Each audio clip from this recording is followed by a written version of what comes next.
오늘은 하나님의 구원 계획, 이런 제목으로 말씀을 선포하겠습니다.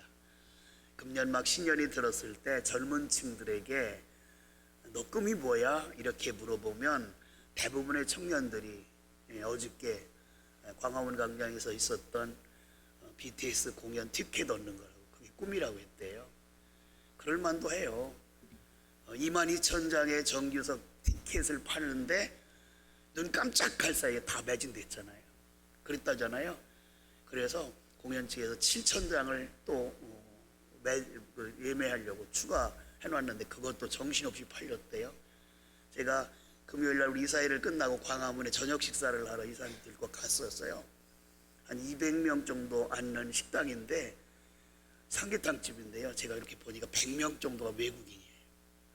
제가 실감했어요. 야, 이 BTS 공연이 세계적으로 얼마나 인기가 있는가. 그 공연을 보기 위해서 미리 나와 있는 거예요. 그 식사하러 나온 그 모습을 보면서 야, 우리나라의 저력이 정말 대단하구나, 이런 생각이 들었어요. 자, 젊은이뿐만 아니라 연세 드신 분들에게 꿈이 뭐냐 그러면 100이면 100, 다 그 꿈은 자기에게 맞춰져 있어요. 그런데 우리와 전혀 다른 꿈을 가지고 계신 분이 계신데 예수님이세요. 예수님의 꿈은 두 가지예요. 십자가와 구원. 예수는 평생 그 두 가지 꿈을 위해서 사셨고 그 꿈 때문에 십자가에서 죽으셨습니다. 예수님의 죽으심은 우리의 구원이 성취되게 됐지요. 하나님께서 예수님께서 이 땅에 탄생하시기 700년 전에 활동한 선지자 이사야를 통해서 앞으로 메시아가 이 땅에 올 거고 메시아가 이 땅에 오면 어떤 일이 벌어질 건가 하는 것을 오늘 말씀을 통하여 자세히 주시는데, 이사야 전체를 통해서 예수님의 구원하신 예수 메시아 그리스도가 이 땅에 오실 것을 말씀한 것이 핵심적인 장이 53장이에요. 그 53장 중에서도 핵심적인 구절이 하나가 있는데 그 구절은 여호와께서는 우리 모두의 죄악을 그에게 담당시키셨도다는 6절 말씀이 핵심 구절이에요. 여러분과 저를 살리는 방법은 하나밖에 없어요. 죄가 없으신 분이 죽어야 돼요, 대신. 그런데 죄 없으신 분은 세상에 아무도 없어요.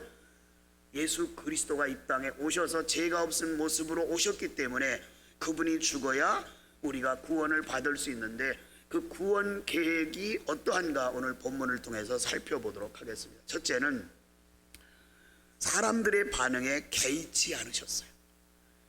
자, 예수 그리스도께서 이 땅에 오신 목적은 오직 한 가지라 그랬죠. 죄로 인해 지옥 갈 우리들을 구원하시기 위해서. 예수님께서 그렇게 말씀하셨어요. 요한복음 12장 47절에 내가 온 것은 세상을 심판하려 함이 아니요 세상을 구원하려 오셨다. 하나님의 꿈, 예수 그리스도의 꿈이 그거예요. 죄 때문에 죽을 여러분, 저 지옥 갈 우리들, 그를 구원하기 위해서 이 땅에 오신 거죠. 이사야 선지자를 통해서 예언의 말씀을 우리에게 주셨어요. 1절을 다시 보실까요? 우리가 전한 것을 누가 믿었느냐.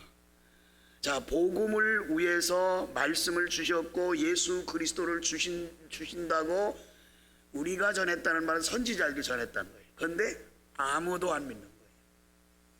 앞으로 700년 후에 우리를 구원하기 위해서 메시아를 하나님께서 보내실 건데 그 보내실 예수 그리스도를 믿는 자만 구원을 얻는다. 아무도 안 믿는 거예요.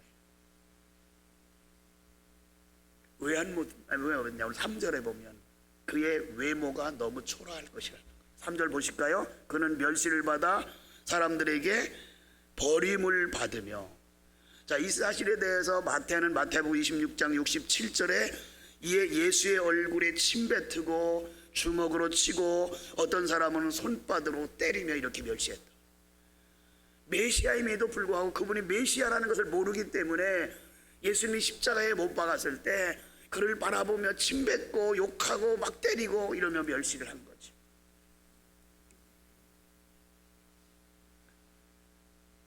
그리고 눈을 가렸다는 거예요. 눈을 가렸다. 얼굴을 가렸다 그랬잖아요. 이 얼굴을 가는 건 유대인들이 나 환자, 문둥병 환자를 보았을 때 얼굴을 확 가린대요. 왜? 그 흉측한 모습 때문에. 바로 예수님을 보는 순간에 사람들이 얼굴을 가렸다는 것은 그와 같은 저주의 행동이었다 하는 것을 우리에게 가르쳐 주고 있어요. 예수님께서 이렇게 멸시천대 받으셨지만 전혀 개의치 않으셨어요. 너희들이 나를 멸시하고 조롱해도 나는 내 길을 간다 그러면서 의연하게 침묵으로 일관하셨어요. 본문 7절을 보실까요? 그가 곤욕을 당하여 괴로울 때에도 그의 입을 열지 아니하셨으며 마치 도수장으로 끌려가는 어린 양과 털 깎는 자 앞에서 잠잠한 양같이 그의 입을 열지 아니하였도다. 얼마든지 변명할 수 있어요. 전능자기 때문에 핍박하는 자들을 향하여 얼마든지 저주할 수도 있어요. 그런데 예수님은 입을 열지 않았어요.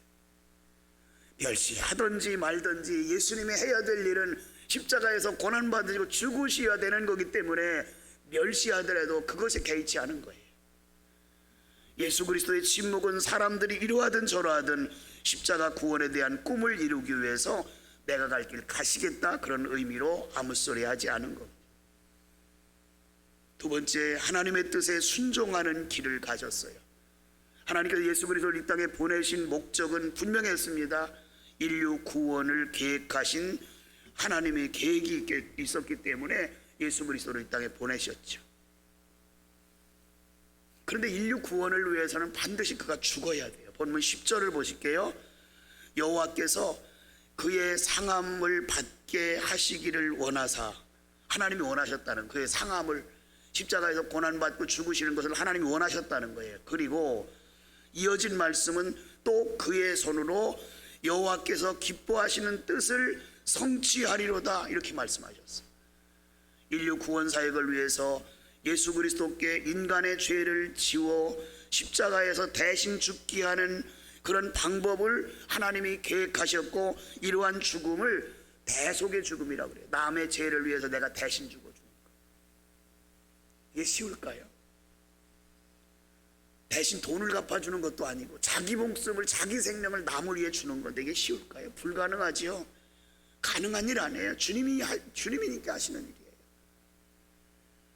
우리는 하나도 손해받으려고 안 해요. 손해보려고 안 하잖아요. 그런데 우리 주님은 남을 위해서 당신 자신 생명을 기꺼이 내주셨어요. 그런데 왜요? 하나님이 원하셨기에. 12절 말씀 보실까요? 이는 그가 자기 영혼을 버려 사망에 이르게 하여 범죄자 중 하나로 헤아림을 받음이라. 참 기맥히죠? 자기 영혼을 버렸어요. 그 다음에 범죄자 중 하나로 헤아림을 받았다는 거예요. 범죄자가 아니면 십자가에 못 박을 일이 없잖아요. 로마의 풍습대로라면 당시의 풍습은 살인 강도나 극한 형을 가진 사람이 범죄를 저질렀기 때문에 십자가형을 받게 되는 거예요. 그런데 예수님은 그걸 받아들였다는 거예요. 자기 범죄자라. 왜? 우리 모두의 죄를 걸머지셨기 때문에 주님은 범죄자신 거죠. 죄가 없는데 죄인들을 위해서 그 여러분과 저의 죄를 뒤집어 씌우고 대신 죽어라 하나님께서 그렇게 말씀하시니까 기꺼이 순종을 했던 거예요. 저항하지 않고. 본문 11절 말씀을 보실까요? 그가 자기 영혼에 수고한 것을 보고 만족하게 여길 것이라. 참 기맥히잖아요. 자기 죽음, 그 수고, 이게 고난이에요. 그 과정에 그걸 보고 만족하게 됐다는 거예요. 무슨 말이에요? 하나님 이거 원하셨죠? 하나님 원하신 게 저 죽는 거죠? 이렇게 고난 받으신 거죠? 이제는 다 그대로 됐네요. 만족하세요? 자기도 만족했다는 거예요. 세상에 이런 일이 어디 있어요? 여기서 말하는 수고는 고난과 십자가의 죽음을 말하잖아요. 이 말씀에 대해서 본문 5절에 아주 구체적인 말씀이 있어요. 한번 보실까요? 우리 허물 때문에 가시에 찔리고 창에 찔리는 수고를 하셨다는 거예요. 여러분과 저의 허물 때문에. 그 허물의 사함을 받기 위해서는 예수님이 가시면류관에 찔리실 수밖에 없고 창에 찔리실 밖에 없었다는 거예요. 그 다음에 또 5절, 우리의 죄악 때문에 온몸에 뭘 입으셨어요? 상처를 입으셨어요. 이게 죄의 결과예요. 누가? 나 때문에. 그런 고통을 받는다 그러면 그 고통을 바라보는 내 마음이 편하겠어요? 우리는 너무 죄송하잖아요. 그 다음에 우리에게 평화를 주시기 위해서 징계를 받으셨다 이렇게 말씀하셨어요. 그뿐 아니에요. 9절 하반절 보세요. 천국을 유업으로 받는다는 확신을 갖게 하기 위해서 악인들과 같은 모습으로 죽었어요. 9절. 그 다음에 부자였던 아리마대 요셉이 준비한 무덤에 장사됐더라. 부자와 함께 있었더라는 말은 그 뜻이에요. 아리마다 부자 요셉이 자기 위해서 무덤을 준비했다가 예수님을 장사하기 위해 무덤을 내주잖아요. 그것이 이미 700년 전에 예언되어 있는 거예요. 일어나지도 않을 일인데 700년 전에 환하게 보여주신 거예요. 그리고 하나님께서 계획하신 각본에 따라서 예수님이 십자가에 죽으시는 순간에 아리마대 부자 요셉은 감동을 받은 거예요. 내가 나를 위해서, 내 가족을 위해서 최선을 다해 준비한 무덤을 예수님을 위해 내어준다. 어느 날 갑자기 된 것 같지만 이미 이사야 선지자는 예언하고 있어요. 700년 전에 부자 한 사람이 자기의 무덤을 내어줄 거다. 그대로 성취됐지요. 극한 고난과 죽음이 하나님께 순종하는 것이었기에 기꺼이 순종함으로 십자가의 죽으심을 죽으셨어요. 마지막 세 번째는 예수 그리스도의 고난의 죽음 결과는 승리였어요. 만약에 예수 그리스도의 사역이 죽음으로만 끝났다면 그건 패배예요. 죽고 말았으니까 패배지요. 그러나 예수 그리스도의 구속 사업은 죽음에서 끝이 난 것이 아니라 부활하심으로 승리하셨어요. 하나님께서 11절에 이렇게 말씀하세요. 예수 그리스도의 승리하신 것에 대해서 나의 의로운 종이 자기 지식으로 많은 사람을 의롭게 하며, 예수 그리스도께서 십자가에 죽으심으로 그를 믿는 모든 많은 사람을 의롭게 하셨다 이렇게 말씀을 하고 있죠. 죄인의 중보자시며 대속의 죽으심을 죽으신 예수 그리스도를 믿음으로 말미암아 의롭게 된 것은 죽음에서 승리의 저주에서 승리예요. 12절 하반절 말씀해 보세요. 그가 많은 사람의 죄를 담당하며, 자 여기서 왜 모든 사람이라고 하지 않고 많은 사람의 죄를 담당했다고 했을까요? 조건이 있어요. 거기에는 모든 사람이라 하면 예수 안 믿는 사람 죄까지 감당했다는 뜻이잖아요. 근데 모든 사람이라는 조건이 있어요. 누구를 믿어야죠? 예수 그리스도를 믿어야 돼요. 그 예수 그리스도를 믿는 모든 사람, 그 많은 사람, 그 사람만 구원을 받을 수 있기 때문에 우리가 구원받는 것은 믿어야 돼요. 예수님을.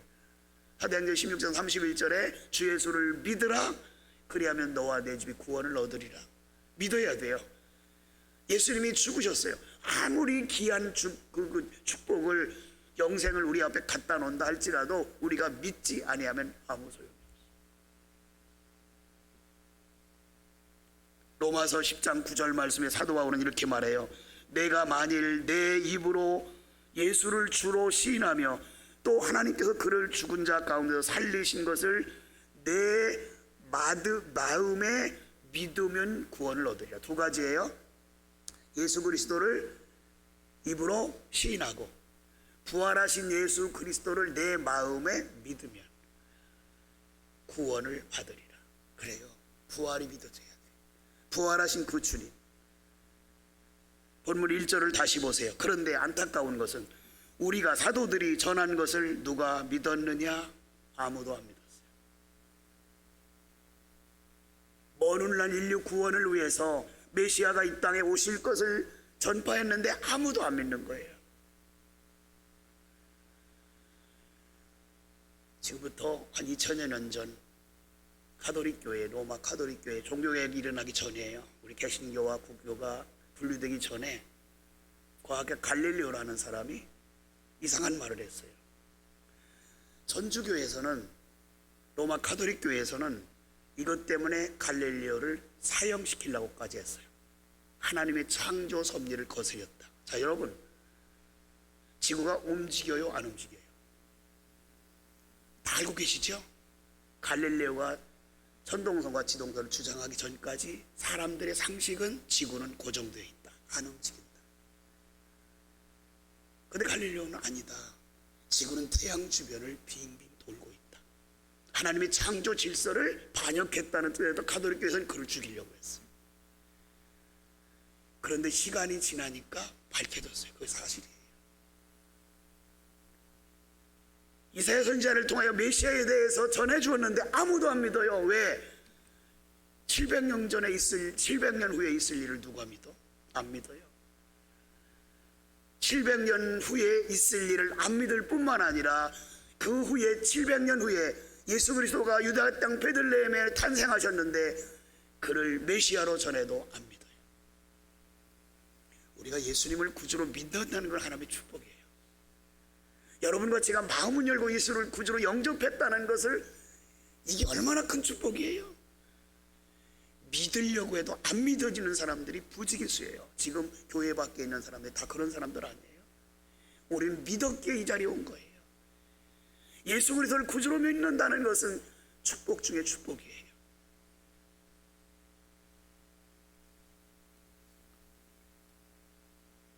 예수 그리스도가 십자가에 피 흘려서 막 고난받으실 때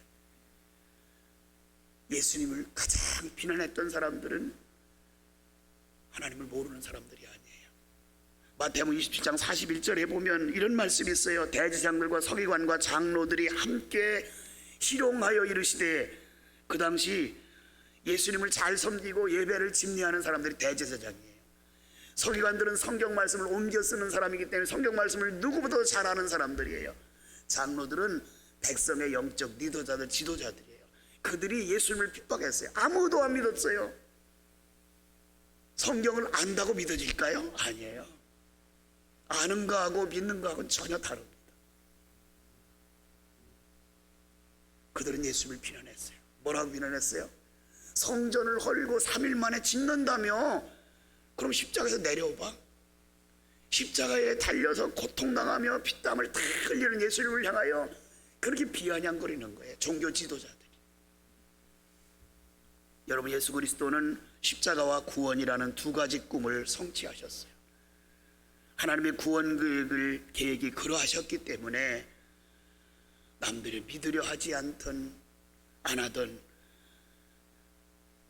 개의치 않고, 비아냥거려도 개의치 않고 갈 길을 끝까지 가셨어요. 그리고 하나님의 뜻을 아셨기 때문에 기꺼이 순종하여 십자가를 지셨어요. 그리고 마침내 대속의 죽음으로 말미암아 우리를 의롭게 구원하셨어요. 구주 예수 그리스도, 만왕의 왕이신 예수 그리스도 안에서 날마다 승리하는 여러분과 제가 되기를 주님의 이름으로 축원합니다.